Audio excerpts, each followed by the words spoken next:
Is masterpiece, as the name implies, a masterpiece. So yeah, let's find out. The story is about Yukun. He lives together with these two fabulous, gorgeous, thick AF twins. The older sister Yuna, who's very close to him, skinship-wise I mean. But she's also very shy to basically any other human being. Understandable, society is indeed very scary. And the younger sister Nina, who's basically the complete opposite. She's very social, smart, and good at pretty much everything. Now you might be asking yourself, why does he live with those two bijins? Well, my dear man, turns out his parents freaking died. And the twins' mom, who's also super duper hot, basically adopted him. God, you wish that was you. One day as he was looking for Yuna, the older one, he saw her being confessed, which seems to be the norm, but turns out she's already in love with someone. Woo! Who would that be? For some reason, this revelation ticks off the MC in the wrong way. So at home, he decided to ask about this lucky bastard. But oopsies! She had her full juicy ginormous melons out, which didn't seem to bother her at all. But never mind that. She gave my big man some big hints on who the lucky fella could be. And after pointing out the obvious, oh my god, it's him! Who could have seen that coming? Oh, you all did. My bad. Anyways, after a heartwarming confession, it was time for some dick-warming fornication, and oh boy, did they fornicate a lot. But obviously, everything went smooth. They had to fuck up in some way, and yeah, you'd be right. They left the freaking door open, which led to Nina witnessing such a spectacle. You're probably thinking, how are they gonna tackle her becoming a part of the Gooning Club after witnessing such cinema? Well, they just got right to it. Just like that. He walked in on her changing, and yeah, she just wanted some of that D, which she obviously got and was so good, my god. Turns out Nina is kind of a tsundere, which, hey boy, I like very much. And also was the first to fall in love with him since they were kids, but since her big sister called dibs by, stamping her holy cave, she's now resolved to not getting in the way of their love, which didn't last a single minute since she fucked up and went in a bath when he was still in. So yeah, they went crazy dicko mode while Yuna was on the other side. It was incredible. He opened her back door. Oh god, it was beautiful. Almost got tears in my eyes, but definitely got it in my D. Nina is now completely open about her feelings and doesn't give a shit anymore, which is nice character development. And now, the last segment, which is probably the best Guna experience I've ever had. Basically, my dude was chilling alone in an onsen, but got encountered by the beautiful, sexy mommy Milf, Mira-san. She was here to get some skinship with her son, which I'm not gonna comment on that. Obviously, seeing such a holy goddess naked up close is gonna do things to you, man. So as he tried to escape, Mira-san basically grabbed him by the balls to punish him through some armpit goon, which I've never seen before, but hey, I'm into it. And as she was about to devour every single piece of him, my boy fumbled, and yeah, that's all, folks. The end. And I'm not gonna tweak. First thoughts. Holy shit, this was long. This was like a full feature film of endless thick beauties lusting after their stepbro/son.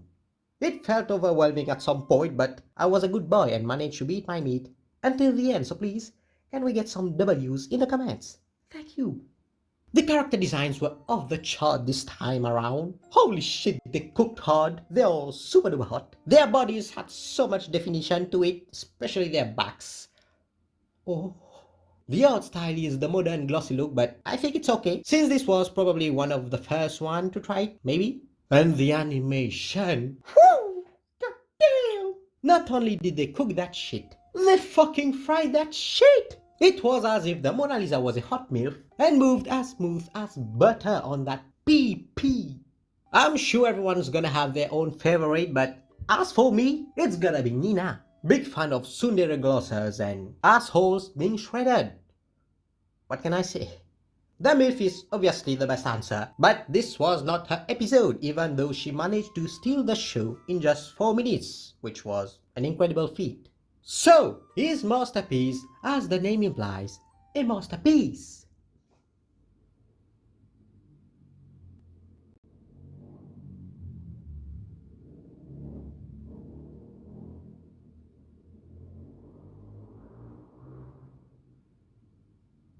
Yes.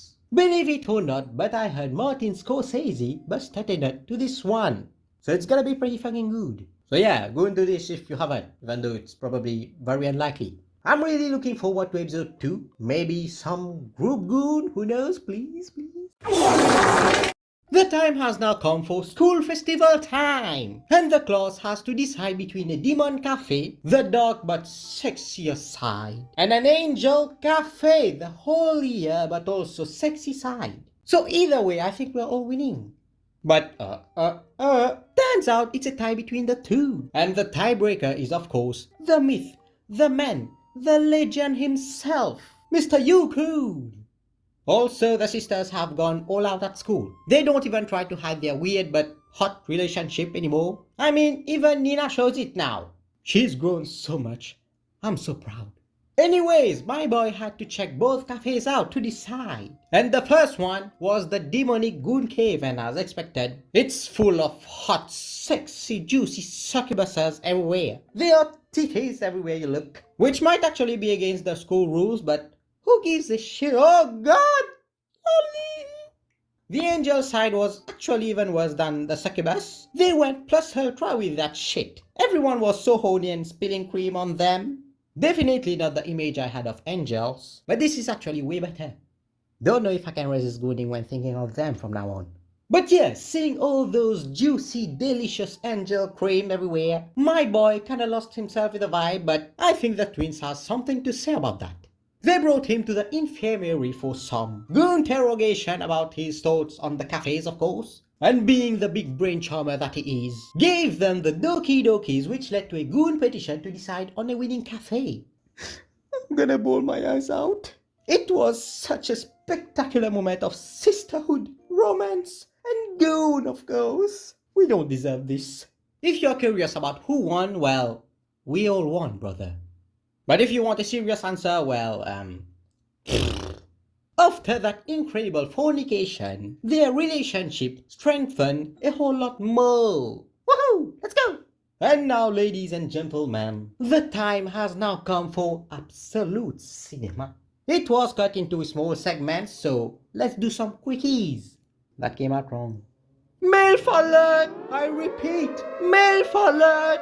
A mirror-sun in school uniform bringing my man Yukun to the max alert!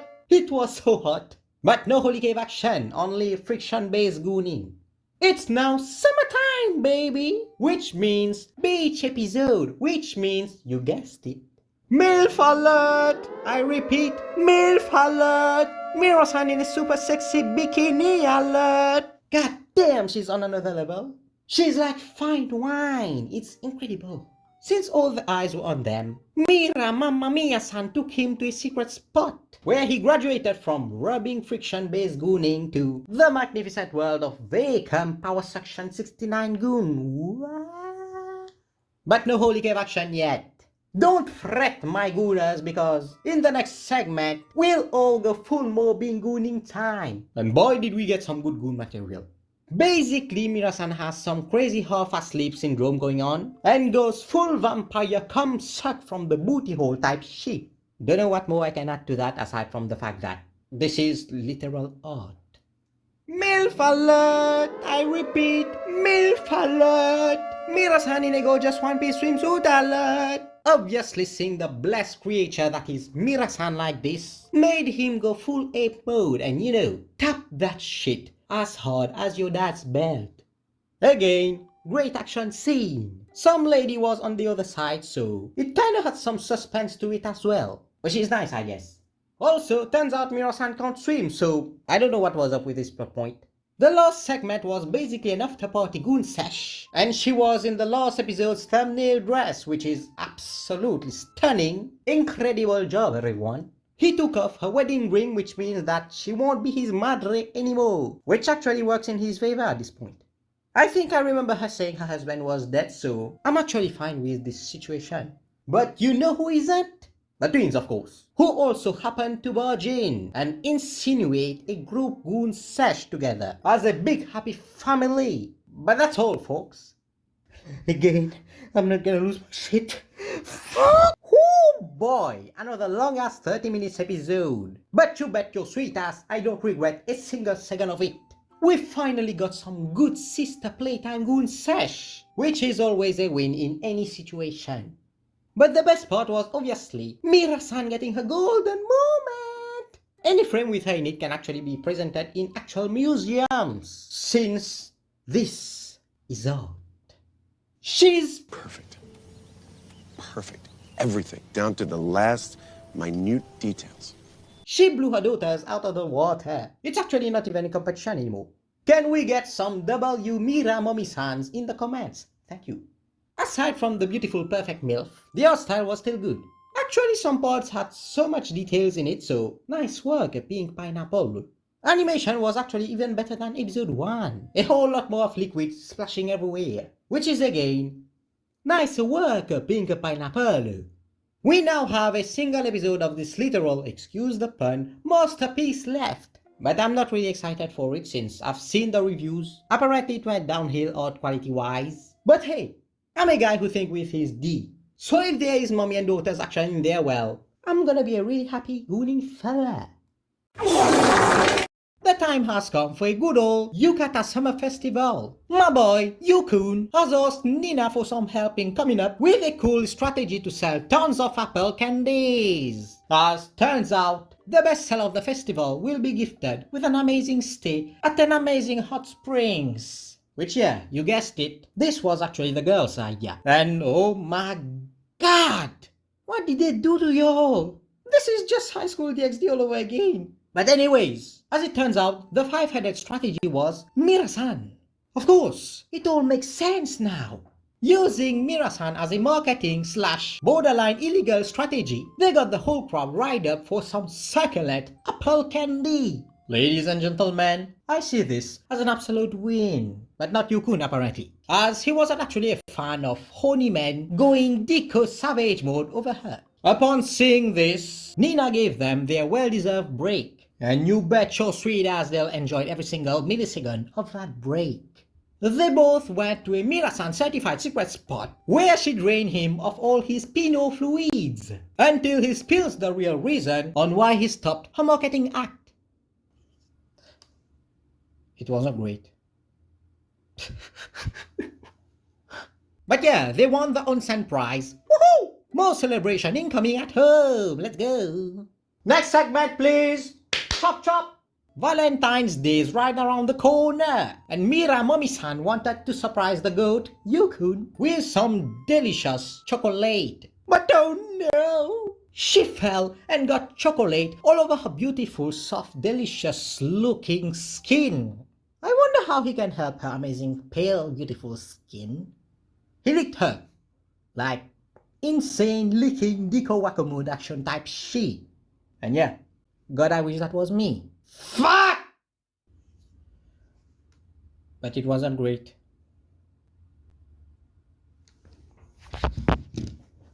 I think I'm gonna go kill myself now. If you think that Mira-san set this up for some sexy time, well, you're gravely mistaken, my brother. And that mistake costed him his share of chocolate. No! My God! Chop chop segment, please! Imagine coming back home and greeted by a hot, sexy, macho, beautiful Milf in a maid cosplay. One can only dream of such peakness, but not my man Yukun. He's living the dream, baby. It should have been me, not him. He was given 3 choices to choose from. 1. A succulent meal. 2. A relaxing bath. Or 3. Watashi? I'm actually scared. This shit is very fragile. Oh fuck. Obviously he chose the hot maid and proceeded to be squeezed to the max style by her milk cows. It was pretty great. I discovered nipple fucking, and as you might have guessed, I'm into it. She also has a lot more cosplays stashed in her closet. And if we behave like the good boys that we are, we'll get to see so much more, so please, behave the fuck up! Last segment everyone, chop chop! Mira-san has gotten a little bit more chubby, which is a big no-no for her. But for me, I think she's even hotter, but oh well, what can we do? To combat the fat devil, she has decided to go on a diet and do some exercises, which the myth, Yukun, will also be helping with. Obviously, seeing a hot, sexy, beautiful Mira-san in some very tight yoga pants, plus no panties, will get anyone tingly feelings in their pants. So to avoid being devoured by Mira-san, he proposed another exercise, but it actually got worse, as he started getting teabagged to the max by that hot macho Milf. And unfortunately, or actually fortunately, her yoga pants gave up existing and ripped the fuck up, which led to some insane dicko mode fornication action big time. It was some great sexercise. Check it out, it's actually a crazy good manhwa. Turns out this was just the start, as the time has now come for the lucky fucker, Yukun, to be trained by Mira. Please tap on me, mommy-san. And yeah, that's all folks, the end. Let's just talk about the elephant in the room, please. Yes, they changed the art style big time. It's now a whole lot less detailed, and they cracked that saturation like the boob slider in any RPG game. I don't like it. It was perfect as it was. Why the downgrade? They look alright, but alright is the last thing I was looking for in this series. Well, Mr. Bicurious Monkey, they had to simplify the art style to improve the animation quality, right? Right? No. The animation is also a downgrade. It's alright at its best, which is actually the two last segments. The first two was, I hate to say it, mid. They barely showed any of the fight scenes, and if they do show it, well, you better appreciate the fuck out of it, since it lingers and drags it to the max style. Maybe they did not have enough time or budget to give us the quality expected from a series that has been nothing but absolute cinema. Also, we didn't get shit from the twins in this one. What happened? Don't get me wrong, Mira-san and her melons are the goats. But goddammit, give me my Nina back! You know what they say, too much of a good thing can be bad, but this wasn't bad, but still, I miss my girl. It was also a whole lot shorter than the previous episodes, 22 minutes, which I actually kind of prefer. 30 minutes of non-stop peakness is great to watch, but when it comes to editing, well, not gonna lie, it made me want to jump off my house at some points. Don't misunderstand, it's not bad, it's actually pretty good overall. The girls still look hot and beautiful. It's just that this hentai actually deserved its masterpiece title. But this one, yeah. Maybe that's why they changed the name. Maybe they already knew they fumbled that bag. Well, I've got the perfect analogy. This is just like going from One Punch Man Season 1 to Season 2. Sure, this is fine. But being fine isn't what this series is known for. And that, my gooners, marks the end of this masterpiece. That is until they decide to milk it again. We didn't get any mother-daughter action crime fighting scene, which I'm definitely gonna cry about later, but until then, subscribe if you like the video, and like the video, subscribe so that I know that you subscribe. As always, that has been me, and I'm getting the freak out. Fly me to the moon and let me play among the stars. Let me see what spring is like on Jupiter and Mars. In other words, hold my hand.